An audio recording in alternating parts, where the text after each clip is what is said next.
Panji Gumilang KO, harta ratusan miliar pindah tangan. Di TV Deksus, Bareskrim Polri akan menyita sejumlah rekening milik pemimpin Pondok Pesantren Al Zaitun Panji Gumilang. Adapun penyitaan akan dilakukan terkait penyidikan kasus dugaan tindak pidana pencucian uang hingga korupsi berkaitan dengan dana bantuan operasional sekolah di Ponpes Al Zaitun. Ia akan menyita rekening Panji Gumilang, ujar Direktur Tindak Pidana Ekonomi Khusus Bareskrim Polri Brigjen Wisnu Hermawan saat dikonfirmasi. Dia menjelaskan penyidik di TV Deksus Bareskrim juga berkoordinasi dengan PPATK terkait kasus ini.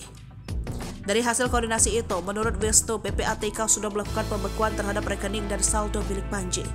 Lebih lanjut, Wisnu menyebutkan seluruh aset yang dibekukan itu akan diserahkan kepada penyidik Bareskrim untuk dijadikan sebagai alat bukti. Nominal ratusan miliar, jadi transaksi triliunan yang bisa dibekukan ratusan miliar, ujar Wisnu. Diketahui kasus dugaan TPPU korupsi hingga penggelapan yang diduga dilakukan Panji sudah naik penyidikan.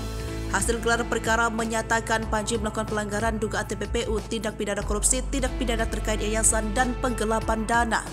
Selain itu, diusut terkait kasus TPPU, Panji telah berstatus sebagai tersangka dan ditahan terkait dugaan penistaan agama, ujaran kebencian, dan pemberitaan bohong pada Selasa 1 Agustus 2023. Kasus ini bermula dari adanya kabar di media sosial terkait kontroversi ajaran menyimpang yang diduga terjadi di Ponpes Al Zaitun.